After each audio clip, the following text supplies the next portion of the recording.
കൊച്ചു സംസ്ഥാനത്തെ കുറിച്ചാണ് ഞാൻ ഇവിടെ പറയാൻ ആഗ്രഹിക്കുന്നത്. ഇന്ത്യയിലെ ഏറ്റവും മനോഹരമായ സംസ്ഥാനങ്ങളിൽ ഒന്നാണ് നമ്മുടെ കൊച്ചു കേരളം. ദൈവവും പ്രകൃതിയും കൂടി കണ്ണിലനുഗ്രഹിച്ച ഭൂപ്രകൃതിയാണ് കേരളത്തിനുള്ളത്. സുശീതളമായ കാലാവസ്ഥ, പ്രകൃതി ലഭ്യത, മനോഹരമായ ഭൂപ്രകൃതി ഇവയൊക്കെ കൊണ്ടാണ് കേരളത്തെ ദൈവത്തിന്റെ സ്വന്തം നാടെന്ന് വിശേഷിപ്പിക്കുന്നത്. കേരളത്തിന്റെ ഉൽപ്പത്തിയെക്കുറിച്ച് നിരവധി ഐതിഹ്യങ്ങളുണ്ട്.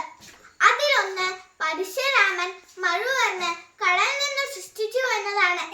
കേരളം എന്നാൽ കേര വൃക്ഷങ്ങളുടെ നാട് എന്നാണ്.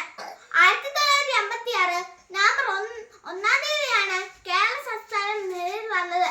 കേരളത്തിന്റെ തലസ്ഥാനം തിരുവനന്തപുരമാണ്. കേരളത്തിൽ 44 നദികളും 34 കായലുകളുമാണ് ഉള്ളത്.